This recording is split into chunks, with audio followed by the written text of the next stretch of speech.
So when we drive our electric vehicle, we are most worried about the discharge of the battery.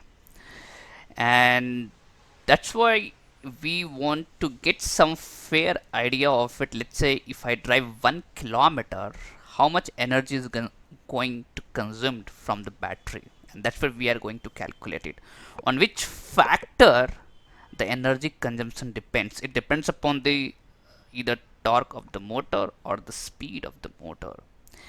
So let's see with the two scenarios. Let's say here I am going from home to office with my electric vehicle car, and in the first, which is very ideal situations, I am going at the constant speed.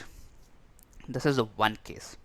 Or in other case, or in other day where the traffic was very huge, and then sometimes I accelerated from here to here, and then I took the brake, and then my vehicle got decelerated, and then again I accelerated and then decelerated, and again I accelerated and the decelerated, and again I accelerated, and finally I reached to the office. So if I ask you in which scenario the energy has been consumed more, whether with the first case whether I was driving on the constant speed, or on the second case when I was frequently accelerating and decelerating.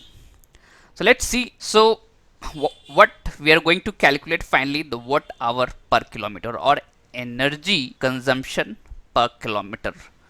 Why I have written watt hour? Because the power is equal to energy by time, and hence we can write energy is equal to power multiplied by time.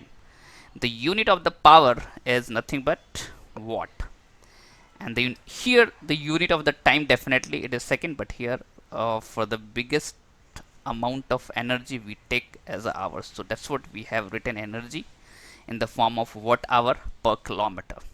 So if we write watt hour per kilometer, we are going to write power multiplied by hour divided by kilometer. And what I have done the next, I have taken hour just at the denominator here, and then finally what I did, I converted that kilometer per hour to meter per second. So for that we have to multiply it by how much? 18 by 5 here.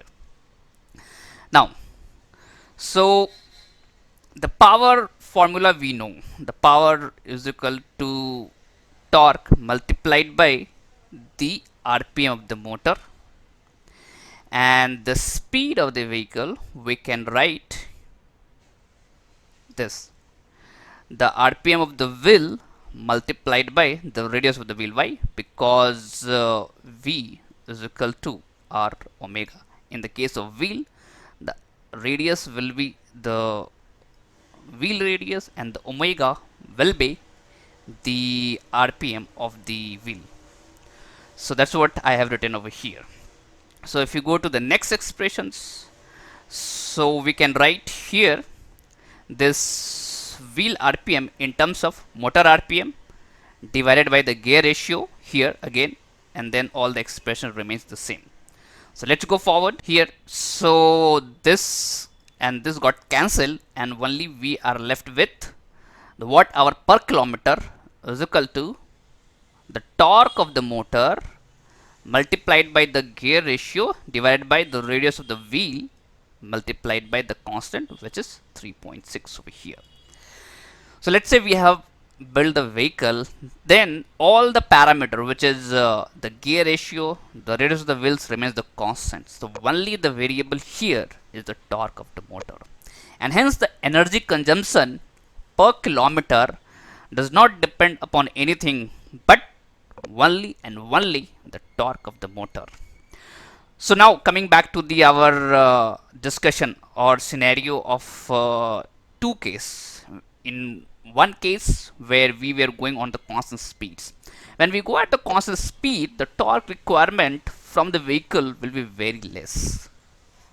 But however, in the second case, when we accelerate, the torque requirement from the vehicle or from the motor will be very high. And then if you average out for the same distance, what you will come to know that in the second case the average torque was much higher than the first case, and hence in the second case we will be able to consume more energy. And it is also advisable that when you try to save your energy in your vehicle, try to go very smoothly. Do not accelerate your vehicle very sudden or decelerate your vehicle, else you will end up consuming more energy. So the final thought, watt hour per kilometer only and only depends upon the motor torque and none other parameter.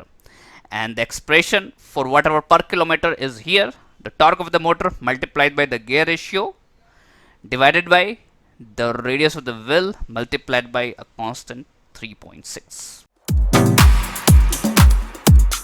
So if you know the torque at any given moment or at any driving point, we will be able to calculate the watt hour per kilometer or energy per kilometer.